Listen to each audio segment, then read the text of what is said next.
Hey everyone, thank you so much for joining me today. My name is Laura Train Mama. Today we are having a look at this story from the Thomas and Friends collection. It's The Fat Controller.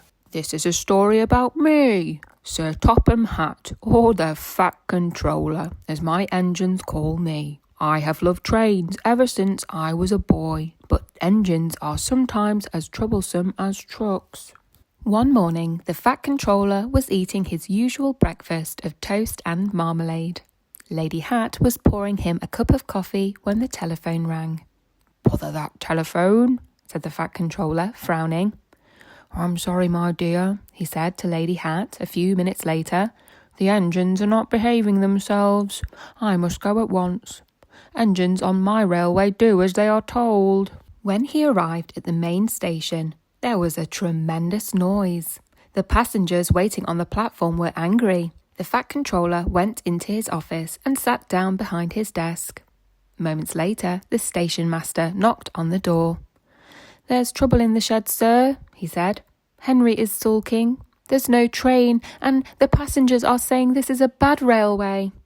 "Indeed," said the Fat Controller. "We cannot allow that." At the sheds, the Fat Controller found Gordon, James and Henry looking very cross. "Come along, Henry. It's time your train was ready," said the Fat Controller firmly. "Henry's not going," said Gordon. "We won't shunt like common tank engines. That is Thomas's job. We are important tender engines. Fetch our coaches and we will pull them. Tender engines don't shunt," huffed Henry. "Oh, indeed," said the Fat Controller. "We'll see about that. Engines on my railway do as they are told." And he hurried away in his car to find Edward. "The yard has never been the same since Thomas left to run his branch line," he thought sadly, and he took out a handkerchief to mop his brow. Meanwhile, Edward was shunting. "Leave those trucks, please, Edward," said the Fat Controller. "I want you to push coaches for me in the yard." "Thank you, sir. That will be a nice change," said Edward happily. "That's a good engine. Off you go then."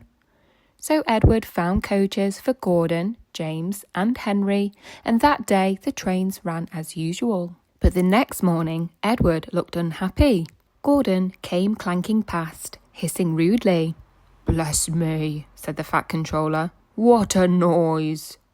"They all hiss at me, sir," sighed Edward. "They say tender engines don't shunt and that I have dirty wheels like trucks. I haven't, have I, sir?" "You have nice blue ones, Edward," said the Fat Controller kindly. "Tender engines do shunt, but we need another tank engine here." The Fat Controller went to the workshop and inspected all sorts of engines. At last he saw a little green tank engine with 4 wheels. "That's the one," he thought. The Fat Controller knew a really useful engine when he saw one. "If I chose you, will you work hard?" he said. "Oh, sir, yes, sir," peeped the little green engine. "That's a good engine. I'll call you Percy," smiled the Fat Controller, and he drove him all the way back to the yard. "Edward," he called, "here's Percy. Will you show him what to do?" Percy soon learned what needed doing, and he and Edward had a happy afternoon. Then Henry steamed by, hissing as usual. "Whoosh!" little Percy hissed back.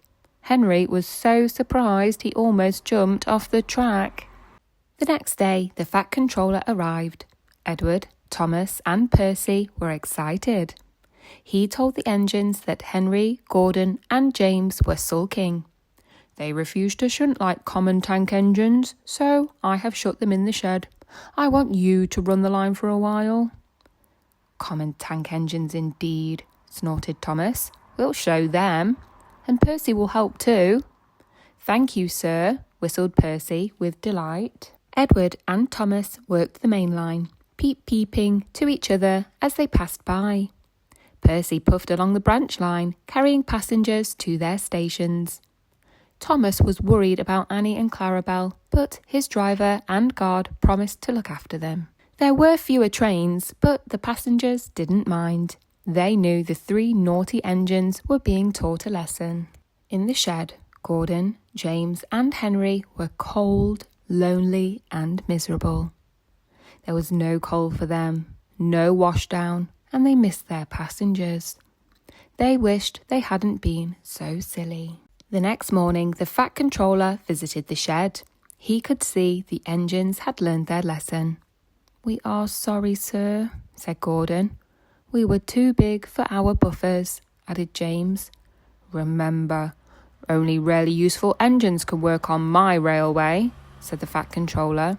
He knew just how to handle difficult engines. From that moment on, the 3 tender engines were never rude to tank engines again. That brings us to the end of the story, The Fat Controller. I really hope that you enjoyed listening along with me today, and if you did, please don't forget to hit the thumbs up like button. It really helps me to know that you are enjoying the stories I'm bringing to you. Check that you're subscribed. That means that you will be notified when I release future story readings, and other than that, have a great day.